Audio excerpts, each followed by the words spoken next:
Looks like we are live once again with Volume 8 of the Future of Education Roundtable. Volume 8.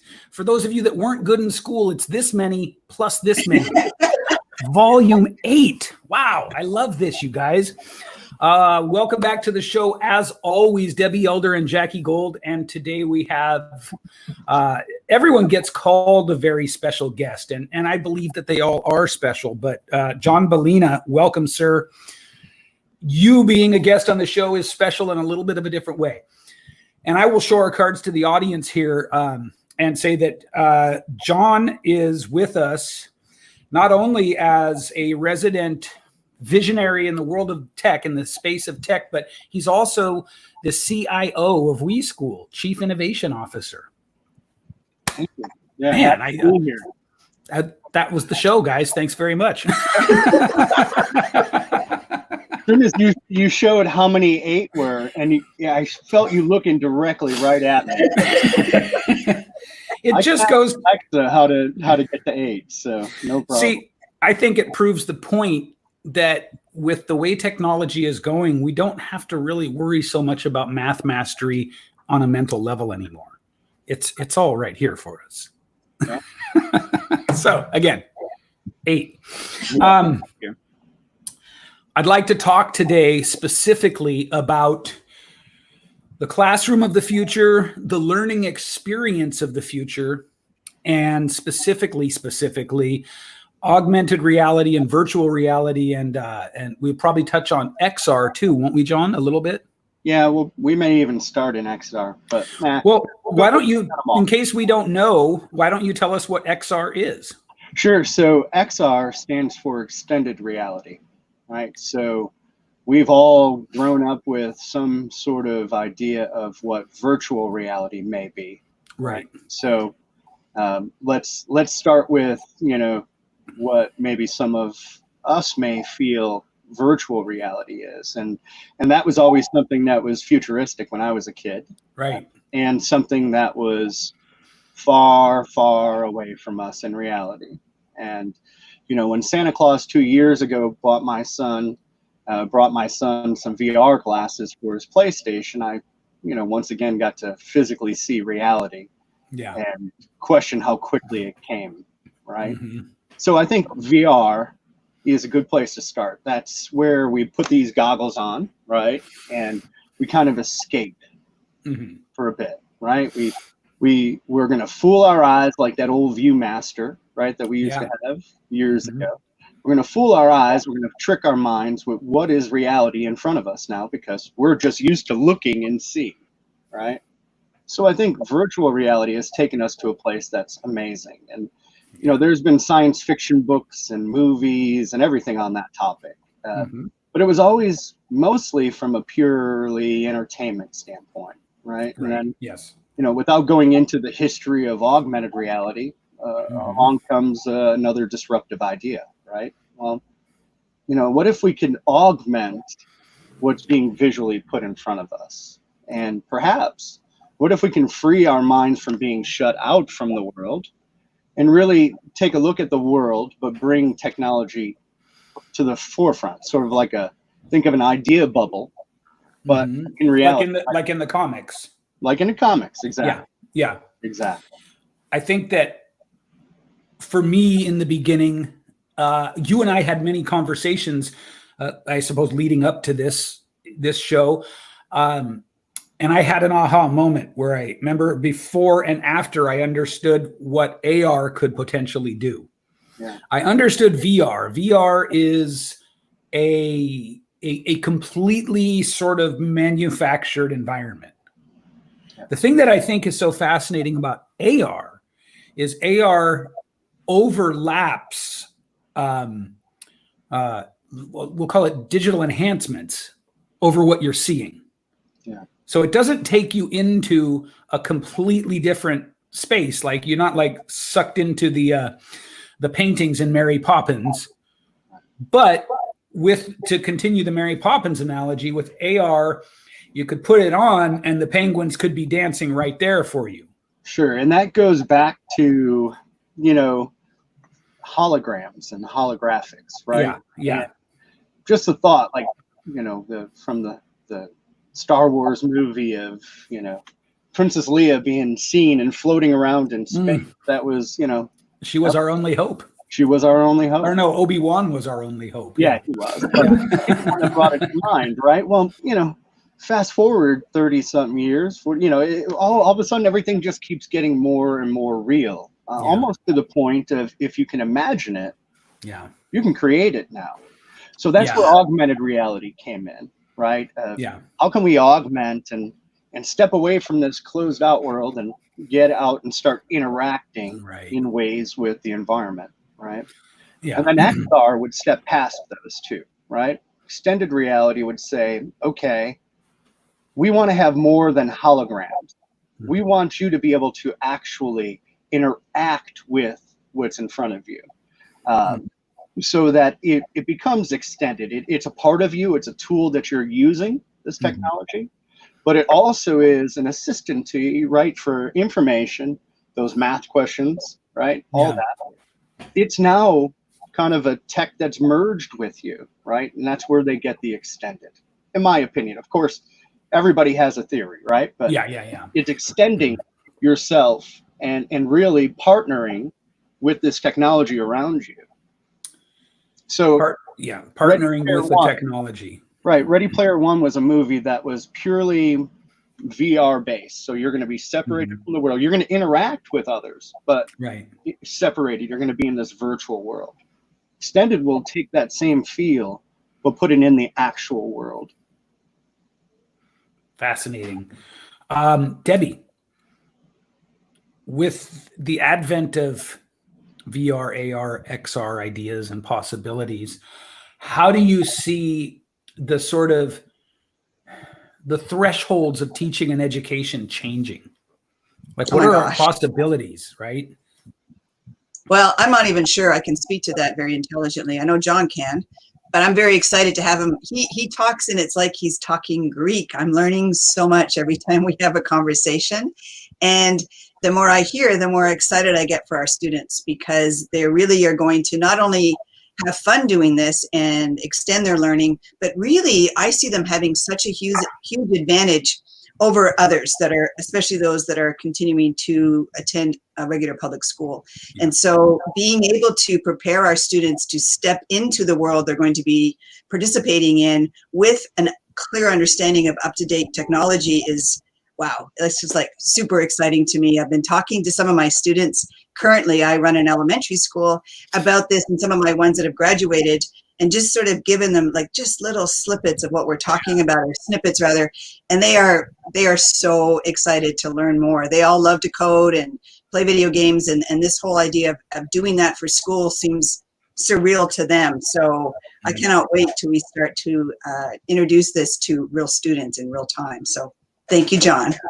So as an example, as a hypothetical, John, could we, with any one of the VR, AR, or XR, could we take a classroom of students to a simulation, I suppose? Could we take them to Egypt and have them construct a pyramid as a way of learning geometry and engineering? Certainly.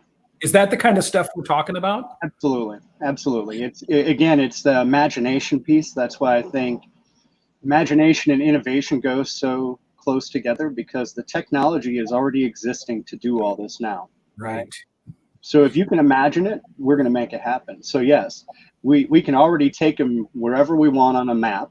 Yeah. And give them a virtual tour. Let them look around, find their points of interest. Maybe something that we would have never thought as educators or guides would have thought that this would be something of interest to them. But wow, they look over to the left and boy, they're excited, right? Or they're interested or passionate about something.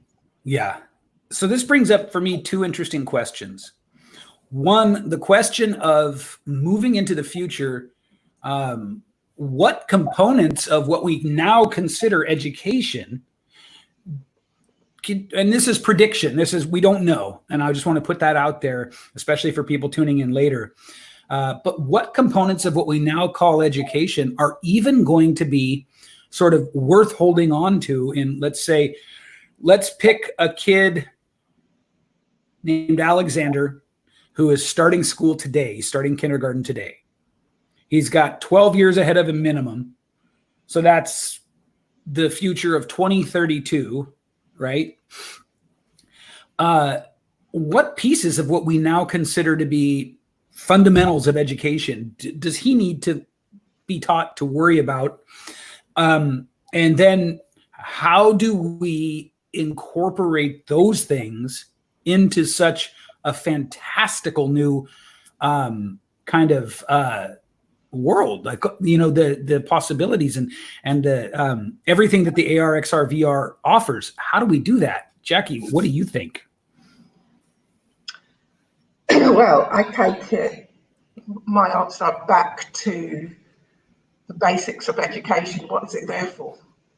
It's there to provide an education which enlightens the child, Okay. and you know, brings light to their life in some form. Yeah. At the moment, we're using books. Mm-hmm. You know, and if the more textbooks that are provided, the more we think we're providing for them. But they have to have certain skills to use those books, and those skills are not as equally divided as they might be across all abilities. Yeah. So just the idea of using XR is so exciting, because it actually opens up educational possibilities in every single subject. Yeah. Okay. And it makes you wonder, do we really need to actually physically learn integration and differentiation? Right. You know? That's exactly what I'm wondering. Yeah. It will mean, instead of sitting down with the textbook and trying to work out what it is, we'll be able to go into this world and find out its practical application and what it actually does.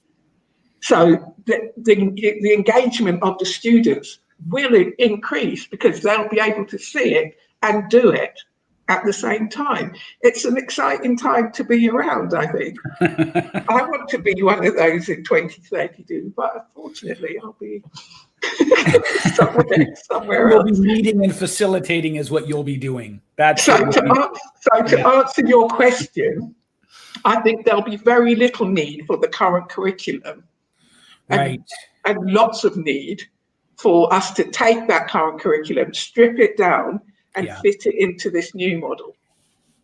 Here's what is so intriguing to me and challenging at the same time.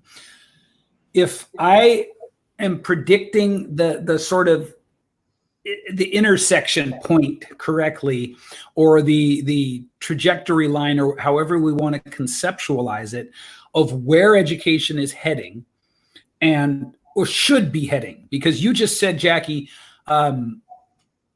education should be about enlightening the child, but it really isn't, is it?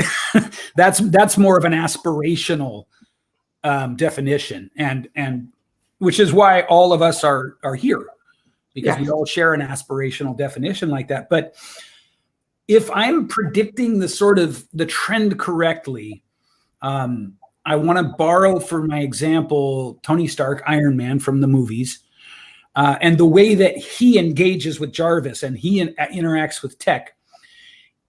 Obviously, there's a solid platform, a solid foundation of intelligence there, right? But he doesn't have to go learn anything new now. All he has to do is have the creativity and the sort of the sense of vision and the purpose and the knowing what he needs to ask Jarvis for it. He tells his AI what he needs. And so this question of, like, what will, as we move forward, what will be considered, relevant to an education is going to change rapidly, I think. That's the prediction. It's going to change to, Debbie, one of the first things you said, one of the first times we ever talked about your philosophy in school was, I believe it was like the futility or the sort of frustration of trying to have kids do tons and tons and tons of math. And this is something we find in public schools, right? That's like once every kid knows that every math problem they have can be answered here. They know they don't need math for most of them beyond a certain level of comprehension. And I'm wondering that's where things are going. And so more and more of what's considered the sort of classical curriculum is being rendered moot. You don't need to memorize it all, right? As tech becomes more and more sort of omnipresent. So then do we start to focus on how to educate people into being as good as they can be within their passions at sort of leveraging their AI the way Tony Stark leverages his? John, what do you think? Yeah, I obviously firsthand can speak to chasing passion, right? Yeah. And especially going back and reevaluating my own education path. Yeah. Looking at all of my kids and their education path, and all of them took a different path. Right. Understanding technology, Right. understanding the questions that I can have answered in a snap. Yeah. Okay. Then understanding where the technology already stands. Yeah. Right. So it's not concept, it's real. The technology is right there and present. I think that we've learned a lot being, through the coronavirus and, how entertainment entertains us now. Personally, I've been disappointed with a lot of the entertainment because a lot of the fluff is taken out of it now. Now it's just people in a camera, and your content has to be what is interesting, right? And draws the listener in. That's how the student will be, and how they interact in the workforce future will be exactly how they know how to interact with the assistants that they have on their side. Right. Just like a soldier going into battle has this set of skills and tools, right? And that's what gives us, to see a child go out to battle. That's where they're given faith. They have the tools and they have the skills to survive and to win this battle, let's say, right? But it's the same thing going into tomorrow's workforce, right? Yeah. We're going to equip them with the skills and the tools, the understanding of how to know those tools, how to use them to their advantage, how to solve that one math equation that nobody's ever been able to. Well, they never had the tools that they'll have available to them. Yeah. So yes, it will open up a world of possibilities of how they use their toolkits. Right. And everything. Right. Yeah. So it becomes much less about learning the toolkit and more about what creativity, what innovation, what sort of unique genius can you bring to this toolkit? Correct. Because people who have been developing in the corporate world, my world that I'm coming from, right? Yeah. They've been developing. The way they develop now is changing. Right. It's evolving because of the new people coming up and how they interact with data or how they build. Right. And we all know Minecraft. Yeah. Minecraft is just development. It's the development of the future. It's video game building. It's how our jobs will be. We'll interact with objects and get those objects to do things and give them skills. Yeah. So yes. I love it. Do you think one of the things, let me rephrase, one of the things that excites me is this idea of a global classroom. Yes. Right? Like a truly global classroom. Debbie, do you see that as being, we know it's possible, but like as it stands today, do you see that being effective, or do you think that there's a little bit more refinement that has to happen before we could have like, let's say within English speaking countries, a truly global classroom? Well, just look what's happening in the States with the Floyd case and how much we can accomplish when our students truly understand other cultures. I know when I was in school, my most favorite class was world religions. I had no idea. I was brought up Catholic. I had no idea people thought different ways. And when I got to learn about how they worshipped and why they did and what they believed, I was like, this is fascinating stuff. Yeah. And I was fortunate enough in my early 20s to travel around the world and learned that everybody's the same. And it was so cool with different customs and to appreciate those. And I think it's, you know, we're talking about world peace all the time. Well, this is one of the ways we're going to get there, is by truly understanding, participating, collaborating, working together. And I think that is, I mean, that's like a cool side effect of what we're trying to do. And it's going to happen with, I think, without really any perceived effort, because I watch children and how they interact.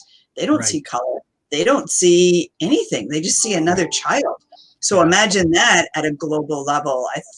I think it's phenomenal. And just to make a point back to your math skills and on the phone, what it does with this technology is it allows our students to dig into their critical thinking and their creativity, which in the current schooling, they're not able to. There's no time. They're so busy doing all the minutia that they don't get a chance to truly sit. I mean, they're not allowed to daydream, right? They get in trouble for that in school, right? But giving them that opportunity to go, what if? Imagine if we could do all these things. What would that look like? And in a way that's, I think if I understand correctly, John, is almost risk-free, right? So they can really take the gloves off and explore and determine what works and see what they like. And I know John in a previous conversation was explaining to me, who doesn't understand any of this stuff very well, about artificial intelligence. And so when a child is, let's say they're in Egypt and they're building a pyramid, but they're looking around and they see something else they like, they can go deeper and deeper and deeper as it brings them more info. If you like this, you're going to like this. If you liked that, wow, you're really going to like this. And that is so engaging and so exciting to me, that these kids are going to be able to go down. I always talk about being able to go down a rabbit hole in learning, because that's where the learning happens. Right. Oh my goodness, I couldn't even come up with a rabbit hole as great as this. So yeah, I'm so excited. We can get started. Let's do this. I like the example of the George Floyd response and the riots and everything. And I don't like riots, but it makes a really good point to me, and it makes me wonder if our generation, and even perhaps the one below ours, if those are the right generations to focus on if we want to create positive change, right?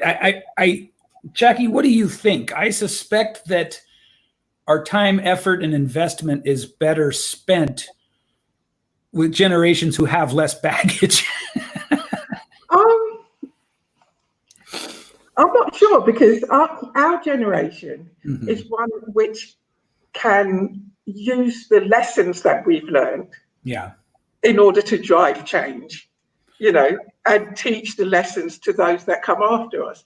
Because let's face it, our generation has a wealth of people who now has children, and they say, I never understood maths in school ever. Right. Yeah. You know, because you really had to want to understand maths in school to understand it, because of the type of teachers we had who were very didactic, would stand at the front of the classroom and say, you boy, Manny Wolf, why aren't you listening? You know, exactly. Now, in order to drive change, our generation can use those lessons and teach those lessons to our children and our grandchildren, because we're able to say, look at what you've got. You know, we didn't have that. Don't you want to be better? You know, from that point of view, we are the ones to drive change. We've gone through, if we take in the global school example, we've gone through a world which was so hard to connect. You only really spoke to people from other countries if you got on a plane. Right. And many couldn't afford that kind of lifestyle. Right. But now we're saying, log in. You know, your friend on a different continent could be studying the same thing as you, at the same time, you work together, you gather different perspectives. Come on now, Melly. Yeah. I'd have been logged right into that. You know, it's such an opportunity. It's got me all unnecessary. It's got you all unnecessary. I think that it's fascinating how profound an opportunity it is, and how trivial the interaction with it is by and large currently. You know, it's such a funny thing about we as humans.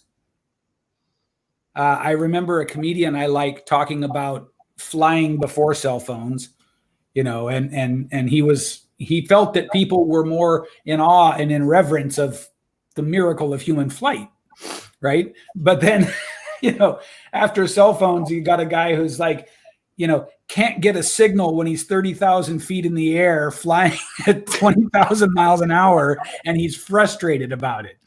Now, that is not all of us, of course, but I agree with you that there was irony, I suppose, accidentally in my question, because here the four of us are looking at how do we steer technology for a positive outcome and things like that.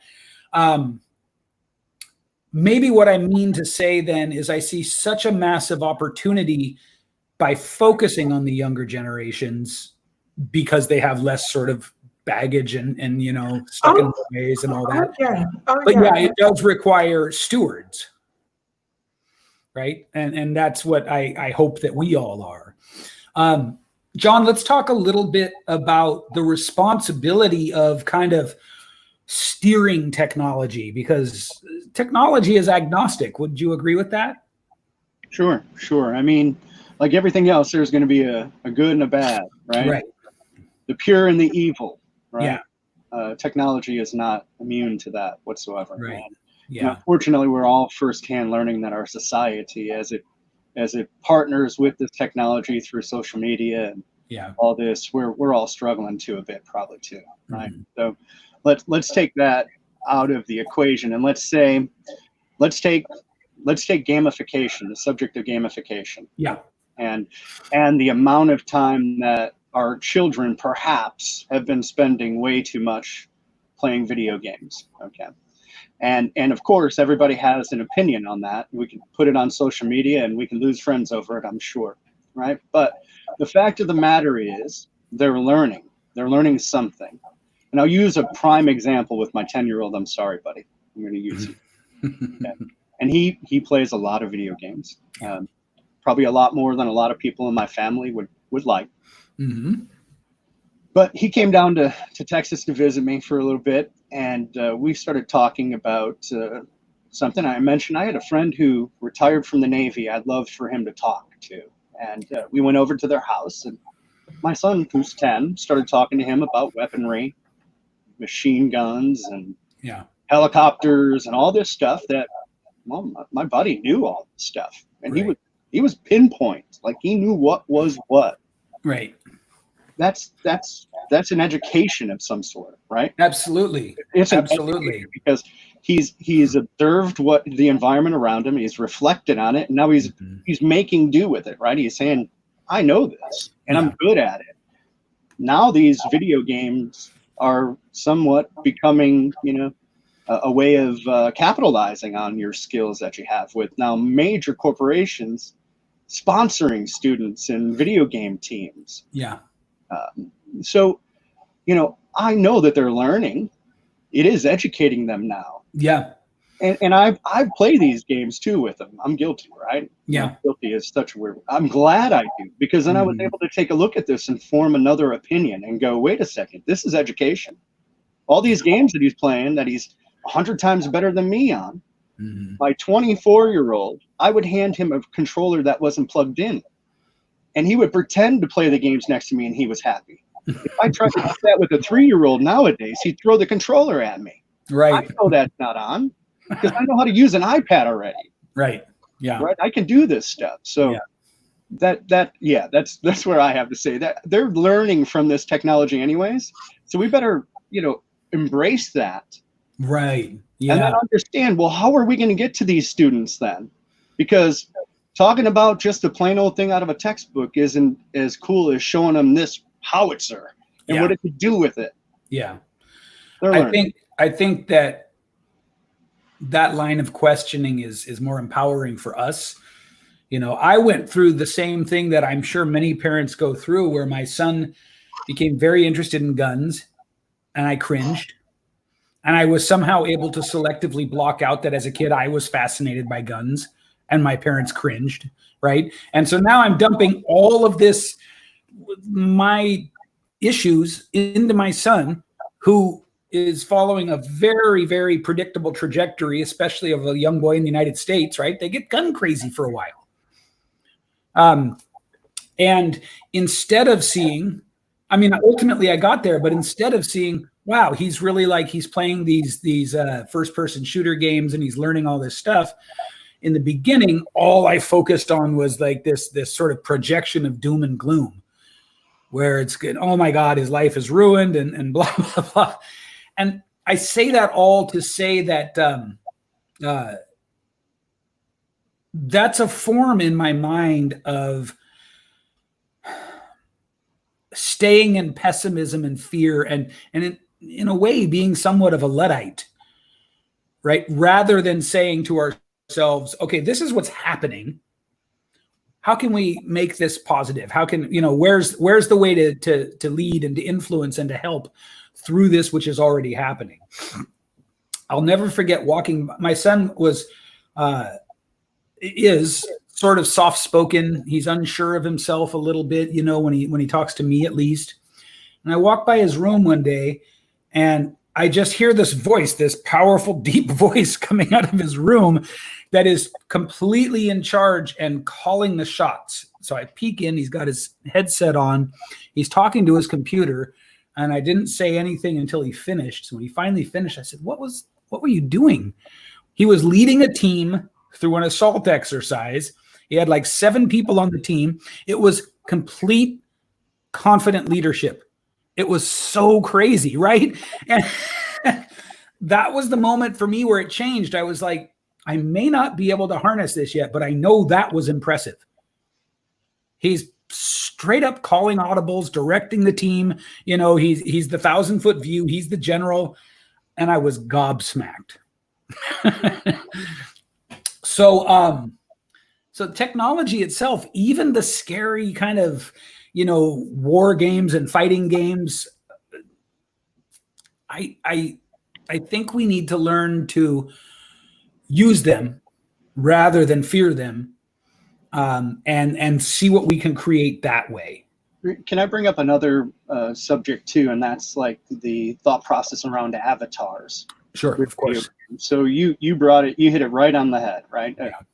They strategize and they work as teams. They collaborate. Yeah. Video gamers, since they went online, have they've built the term collaboration because they actually do it. Yeah. Yeah. Put it in action. So avatars is another interesting area that rose me, kind of woke me to this was, let's say you have that less than confident student or child, right? Yeah. Maybe they're not happy about their appearance. Maybe they've got a disability or on a spectrum or wherever they're at. Yeah. When they connect up to one of these video games, the thing that I've watched hundreds of kids do is they go right at their avatar. They dress it, they fix its hair. Yeah. They care about what that avatar looks like because in a way it's an extension of them. Right. It represents who they are online in this virtual collaborative world, right? So what can you take from that? You could take that there's, even in a virtual world, they care about what others think of them, right? But when they're an avatar, they may have powers that, they might be, skin as a rail, and in real life, they may not be. But that might make them feel better about themselves, that they can represent themselves in a certain way, because that's how they feel internally. Yeah. Or, we could go as far out to say, well, some kids may learn at a different pace or at a different frequency. Yeah. Or all these things these are real things. And educators for years would probably agree these are all real things. Everybody is at a different level. Yeah. Mhm. This tech is able to leverage and work for every one of those students individually, right? Because the tech doesn't care. It'll eventually just see an avatar. Yeah. It'll know what makes you happy, what excites you. That's where the machine learning phase comes in, because the machine actually learns, just like Alexa now will, oh boy, I said that lady, she'll say, well, have a good night at nighttime after you thank her for something, right? Yeah. Well, in some cases, this child might be bullied, and the only person that's given them something outside is an assistant or another avatar in this world, right? Yeah. So I think it levels the playing field, and then allows you to communicate with people in other countries, right? In the corporate world, I've had to do it, and it's not easy. And just as hard as it is for me to understand somebody from a different country, probably just as hard as to them to understand me. And I always look at it from my person. But this technology will level that playing field. It'll, when Jackie makes a comment that I go, oh, in London, that probably means something different than in Dallas, Texas. I do that. Well, that technology might bring that to my focus. Yeah. Well, it's a cultural thing, or it's this, and it'll make me aware. So it's, again, imagination, creation. It's a great time. Yeah, it's just what we stand on the threshold of is almost too much to be believed in a really exciting and good way, as far as I'm concerned. Debbie, what possibilities and opportunities do you see for kids who maybe, as you said, were on a spectrum or have some sort of I don't know what the preferred nomenclature is, but otherly abled in some way, I think that's what we go with now, who may have felt left out, stigmatized, whatever. What kind of opportunities do we have now?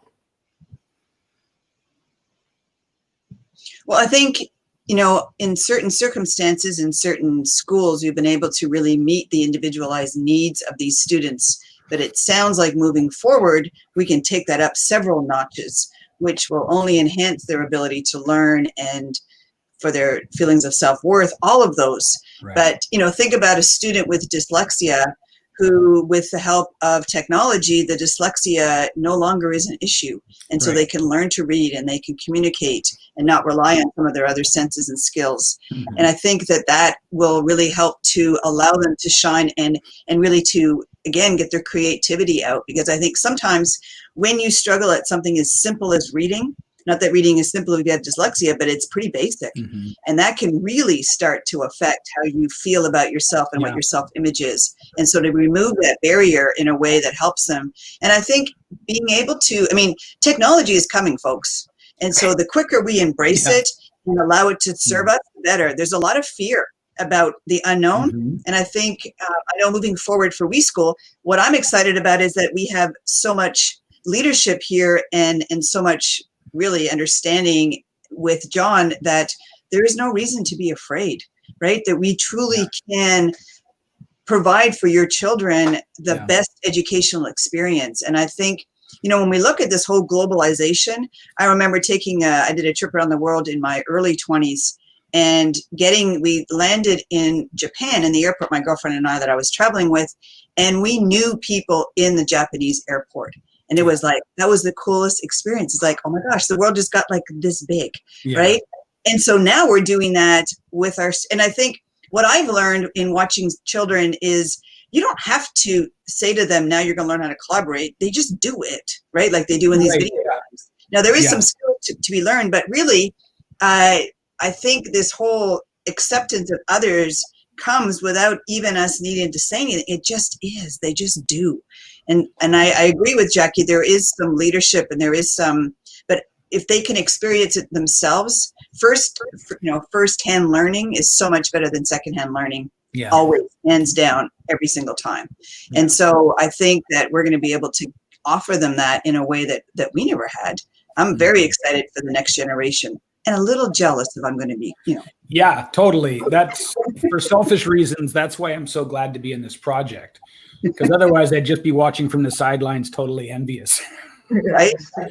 There is an idea that can be summed up as if everybody had $1 million, nobody would want to pick up trash or clean toilets. And this idea is, I had one of my good friends who is in construction. I called him the other day because the back of our toilet was just dripping and dripping and dripping and dripping, and something I couldn't fix on my own, right? So I call him, and as he's sitting there with this big plumbing snake tool, and he's got the toilet all disassembled and everything, I'm talking to him about my ideas for the future of education. And he says to me, I think it was an honest opinion. He said, yeah, but if everybody had access to, private school education, ideally for free around the world, as he's cranking away, he'd go, nobody would want to do this. And I thought about that, and I'm curious to get your guys' response. My answer was, I don't think that's true. I think that there are people who find satisfaction in every single kind of work imaginable. Now, like anything in construction, plumbing, electrical, painting, carpentry, I did that stuff for years. I didn't like it, but I saw very, very fulfilled people. And that's sort of an argument, right, for against technology and against this sort of almost like against giving kids a better educational experience in a way, is like, well, then who will mop the floors? Who will pick up the garbage? Who will fix the toilets? Providing that robots just don't take all those jobs from us. Jackie, do you think that that's a real risk? Not the robots part, but the part about people not wanting to do those jobs? I don't think so, because people who don't want to do those jobs, those who are just thinking, I don't want to do it, it's usually like that. Yeah.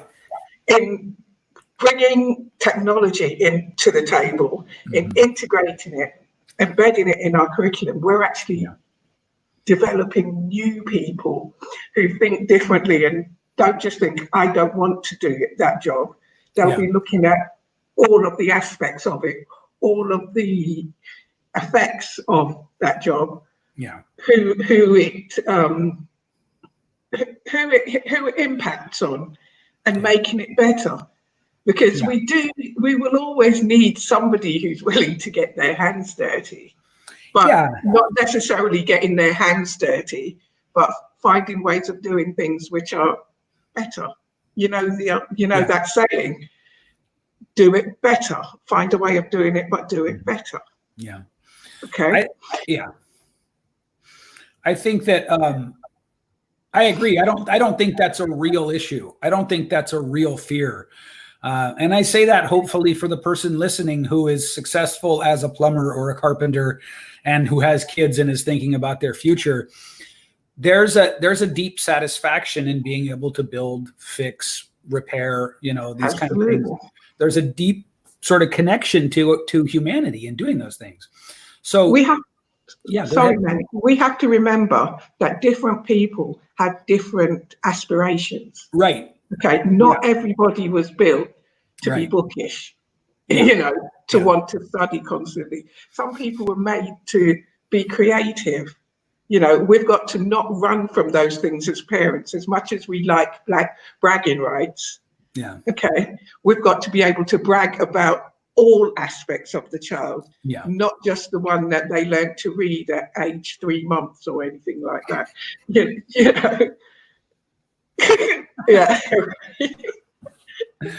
I agree. I agree completely. I think the funny thing about that moment with my friend was, in that moment, I don't think it occurred to him that he does very well for himself. He's making a great living. I don't think it occurred to him in that moment he loves his work. Because I know this because I've come to him in the past and offered him different directions and he hasn't taken them.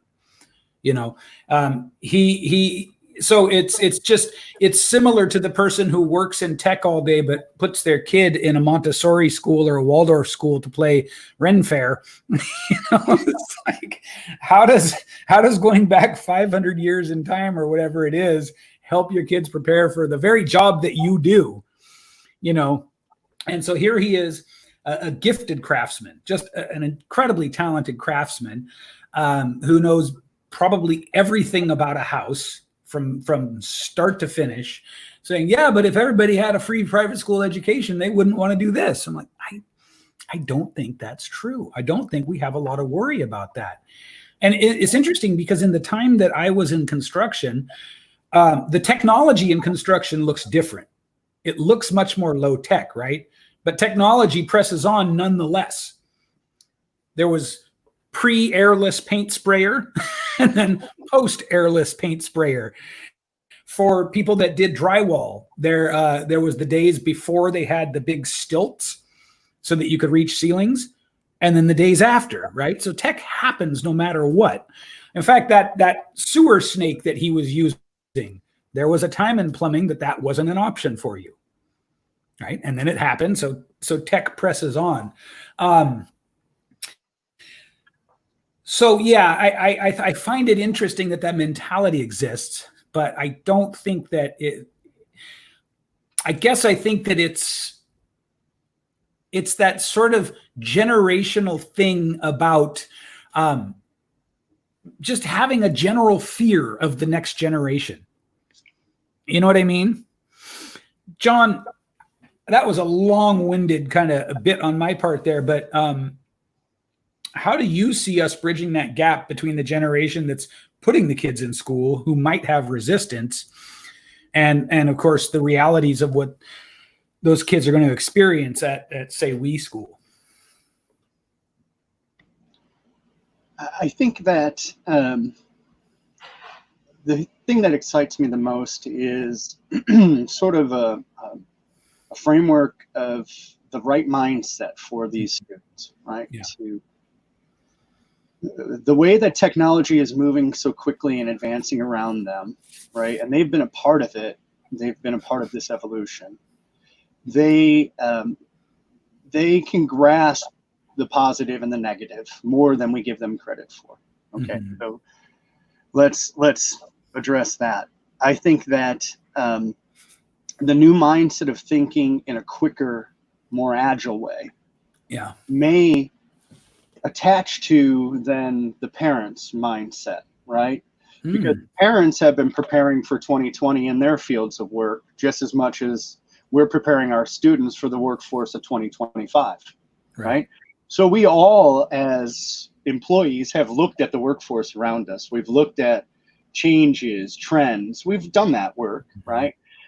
So we've seen like a simple process like project management go from this waterfall, we better sit and evaluate and powwow and show off how much we learned in this subject years ago and why it's this. But then all of a sudden this agile methodology came to say, we don't have time for that. Right. I get it. We're going to make mistakes, but it's quicker. It's better for us and less money in the end for us to get through it quickly, learn from our mistakes, and we've got a better, safer product. And it was cheaper. Well, you take that same thing from a mindset of education too as well. We're taking a different mindset. We want them to look at things and enhance things. So the turning thing that cleans the toilet, we want them to find out how to automate that. Yeah. Right? Yeah. Because that's the mindset that is going to prepare them for the workforce of tomorrow. Not, will there still be people around to do this? Because, and I don't want to go too far into bots, but it touches into where things will be in 5 years. Automation and those things will just be there. And we have to prepare them now to think in that mindset, not the mindset of before, right? So I think once parents, and it's a tough thing for us to understand that the way we did things, though we want our kids to be better, sometimes we have to step out of the way and reflect on how they're taking direction. Yeah. What they're looking at enhancing and how. And don't tell them it can't be done. Nobody's done that yet, so why would you do? No, nobody's done it yet, so do it. Right? Tell me that they were wrong. Show us that they were wrong. Yeah. That's where I think that's where the two will differ from a mindset from the parent where I'm at personally now too. Yeah. Versus the student. Yeah. We're just about out of time. So even though there are many more tantalizing questions to explore today, I will stop us here. Debbie, Jackie, and John, thank you guys so much for joining me today. This I say this every week, but this has been my favorite one so far. I love which means they just get better every week. I love it. Thanks, you guys. Take care.